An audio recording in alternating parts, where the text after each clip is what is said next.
Good morning students. Flamingo text book से chapter number 2 lost spring को हम पढ़ रहे थे। आज उसी को कंटिन्यू करते हैं। पिछले वीडियो में हमने देखा कि मुकेश नाम का लड़का जो रैग पिकर साहिब के साथ ही रहता था, उसका दोस्त था। अब मुकेश की स्टोरी में मुकेश की जो फैमिली है वो बैंगल मेकिंग का काम करती है, चूड़ी बनाने का काम करती है। और राइटर जो है उसके साथ उसके घर जाती है, जहाँ पर वो उसके घर का माहौल देखती है, उसके परिवार के सदस्यों से मिलती है, जहाँ उसकी मुलाकात मुकेश के पिता, उसका भाई और उसकी भाभी से होती है। अब आगे इसी को हम कंटिन्यू करते हैं। Despite long years of hard labor, first as a tailor, then a bangle maker, he has failed to renovate a house, send his two sons to school. अब मुकेश का पिता जो है काफ़ी लंबे सालों तक कठिन मेहनत करने के बाद भी पहले एक टेलर के रूप में, फिर एक बैंगल मेकर के रूप में अपने घर को रिनोवेट करने में, अपने घर को सुधारने में असफल रहा और साथ ही अपने 2 बच्चों को स्कूल भेजने में भी असफल रहा। All he has managed to do is teach them what he knows, the art of making bangles. और सभी कुछ मैनेज करने के बाद भी वो सिर्फ अपने बच्चों को यही सिखा पाया, और वो उसकी कला थी, और वो कला क्या थी? चूड़ी बनाने की कला। इट इज़ हिज कर्म, his destiny, says Mukesh grandmother, who has watched her own husband go blind with the dust from polishing the glass of Bengal. यह उसका भाग्य है, यही इसकी नियति है। मुकेश की दादी ऐसा कहती है, जिसने अपने पति को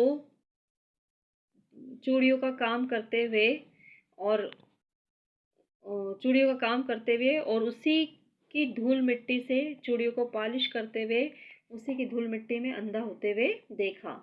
can a god given lineage ever be broken? क्या ईश्वर को चुनौती दी जा सकती है? ईश्वर के द्वारा जो लिखा गया भाग्य है उसे बदला जा सकता है। शी इम्प्लाइज, वो जोर देती है। Born in the caste of bangle makers, चूड़ी बनाने वालों की यदि जाति में ये पैदा हुए हैं, तो they have seen nothing but bangles, उन्होंने चूड़ियों के अलावा कुछ नहीं देखा। In the house, in the yard, in every other house, every other yard, every street in Firozabad. उसकी दादी एक्सप्लेनेशन करती है, वो जो कुछ भी परिस्थितियां हैं उसे अपना भाग्य मानते हुए बताती है कि इन बच्चों ने चूड़ियों के अलावा कुछ भी नहीं देखा, और ईश्वर ने जो तय कर दिया है उसे नहीं बदला जा सकता। इन बच्चों ने सिर्फ चूड़ियाँ ही चूड़ियाँ देखी है, चाहे वो अपना घर हो, अपना आंगन हो, या इन एवरी अदर हाउस, या दूसरों का घर हो, दूसरों का आंगन हो, every street in Firozabad, Firozabad की प्रत्येक गली में। स्पाइरल ऑफ बैंगल्स, चूड़ियों को घेरे, चूड़ियों के बंडल हो, सनी गोल्ड्स, चाहे वो सुनहरे हो, हरे हो, धान जैसे, पैडी ग्रीन यानी धान जैसे हरे हो, रॉयल ब्लू हो, पिंक हो, पर्पल हो, every colour born out of the 7 colour of the rainbow, चाहे वो इंद्रधनुष के 7 रंग ही क्यों ना हो, क्योंकि यहाँ पे जन्म लेने वाला बच्चा जो है चूड़ियों के अलावा किसी कुछ भी नहीं देखता। Lying in mounds in unkempt yards, चाहे वो बिखरे पड़े हुए हों, चाहे बंधे हुए हों, आर पिल्ड ऑन 4 व्हील्ड हैंडक्राफ्ट्स, और चाहे वो जो 4 व्हील्स हैंड कार्ट, जो हाथों से बनाई हुई ठेला गाड़ी होती है 4 पहियों की, उसमें हो, pushed by young man along the narrow lanes of shanty towns. इस संकरीय जो गलियां हैं, जो झोपड़ी नुमा जो टाउन है, इसकी संकरी गलियों में से जो है यंग मैन जो है उसे धकेलते हुए ले जाते हैं। And in dark hutments next to line of flames of flickering oil lamps sit boys and girls with their father and mothers, welding pieces of colored glass into circle of bangles. और रात के अंधेरे में झोपड़ियों में बैठे हुए टिमटिमाते हुए दीपक की रोशनी में लड़के और लड़कियां अपने माता और पिता के साथ बैठते हैं। Welding pieces of coloured glass into the circle of bangles, जो कांच के टुकड़े होते हैं उसको वेल्डिंग करते हुए चूड़ियों का आकार देते हैं। Their eyes are more adjusted to the dark than the light outside, उनकी आंखें जो है अंधेरे से अंधेरों से समायोजन करना अधिक सीख गई है बजाय रोशनी के। That is why they often end up losing their eyesight before they become adults. और शायद यही कारण है कि वो एडल्ट होने के पहले ही, युवा होने से पहले ही अपनी आंखों की रोशनियां जो है खो देते हैं।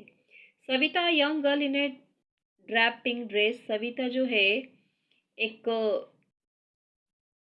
ड्रेप यानी एक भद्दी सी गुलाबी ड्रेस पहने हुए हैं। Seat along side an elderly women. अपनी दादी के पास जो है बैठी हुई है। Soldering pieces of glass. कांच के टुकड़ों को सोल्डर कर रही है, जोड़ रही है। As her hands move mechanically like the tongue of a machine. और उसके हाथ बिल्कुल मशीनीकृत तरीके से यंत्रवत चल रहे हैं। I wonder if she knows the sensitives of the bangle she help make. मुझे आश्चर्य होता है कि यदि वह जानती जिन चूड़ियों को बनाने में वो मदद कर रही है उसकी पवित्रता क्या है। It symbolise an Indian women सुहाग। और ये चूड़ियाँ जो है किसी भी भारतीय महिलाओं का सुहाग का प्रतीक है। Auspiciousness in the marriage. और इन्हें शादी में बहुत ही शुभ माना जाता है। कहने का मतलब अनीस जंग जो राइटर है हमारी, वो इस बात पे गौर कर रही है कि जिन चूड़ियों को इतनी आसानी से बना रही है उन चूड़ियों का भारतीय संस्कृति में क्या महत्व है, किसी औरत के लिए वो चूड़ियाँ क्या महत्व रखती है, उसके सुहाग का प्रतीक होती है और कितनी शुभ मानी जाती है। शायद इस लड़की को वो पता नहीं है। It will dawn on her suddenly one day when her head is draped with a red well. और अचानक ही एक दिन जब यह लड़की भी अपने सिर पर घूंघट ओढ़ेगी। Her hands dyed red with henna. उसके हाथों में जब लाल रंग की मेहंदी सजेगी। And red bangles. और हाथों में लाल चूड़ियाँ होंगी उसकी कलाइयों में। Rolled on to her wrist. उसकी कलाइयाँ जो है लाल चूड़ियों से सजेगी। She will then become a bride. और जब कभी वो एक दुल्हन बनेगी like the old women beside her who became one many years एगो।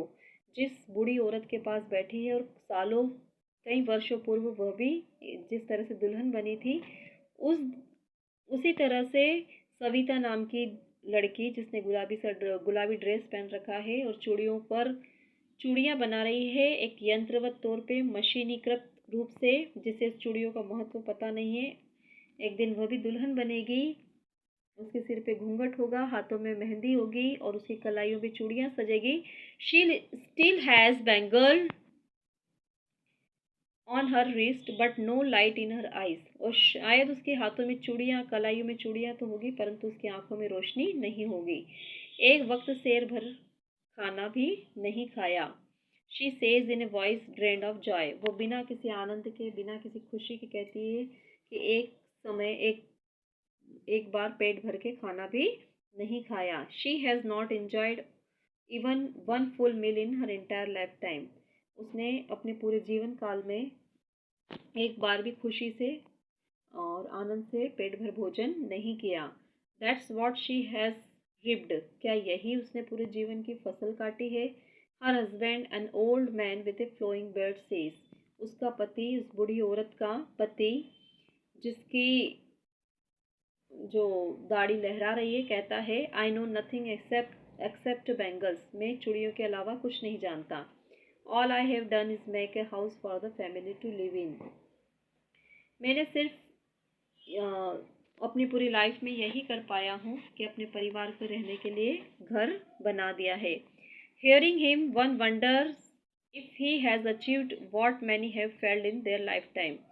और यह बात सुनकर आश्चर्य होता है कि यह उसकी प्राप्ति है जो शायद कई लोग अपने पूरे जीवन में भी नहीं कर पाते। He has a roof over his head. कि उसके सिर के ऊपर छत है। The cry of not having money to do anything except carry on the business of making bangles, not even enough to eat rings in every home. और पैसा नहीं है, इस बात की जो तकलीफ है, इस बात की जो वेदना है, to do anything except carry on the business of making bangles, कि सिवाय चूड़ी बनाने के काम को छोड़कर, not even enough to eat, पर्याप्त खाना भी नहीं है, रिंग्स इन एवरी होम, ये जो वेदना है पूरे घर में, हर घर में घूमती है। The young man echo the lament of their elders. जो यंग मैन्स हैं वो विलाप करते हैं, वो शिकायत करते हैं, अपनी तकलीफ बताते हैं अपने एल्डर्स को, बड़ों को। Little has moved with time, it seems in Firozabad, years of mind numbing toil have killed all incentive and the ability to dream।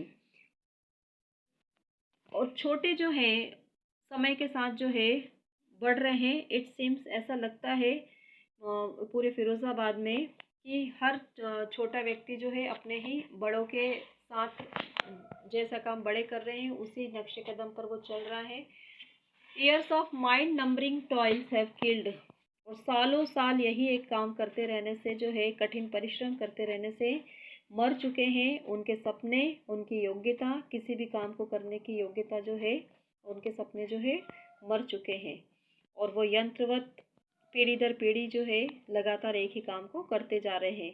तो यहाँ पर जो चूड़ी बनाने वालों की जो व्यथा है, जो मुकेश जैसे परिवार की मुकेश का जैसे परिवार है, उसी तरह के अन्य परिवार की जो परिस्थितियां हैं और वेदनाएं हैं, उसे अनिस जंग ने यहाँ पर बताया है।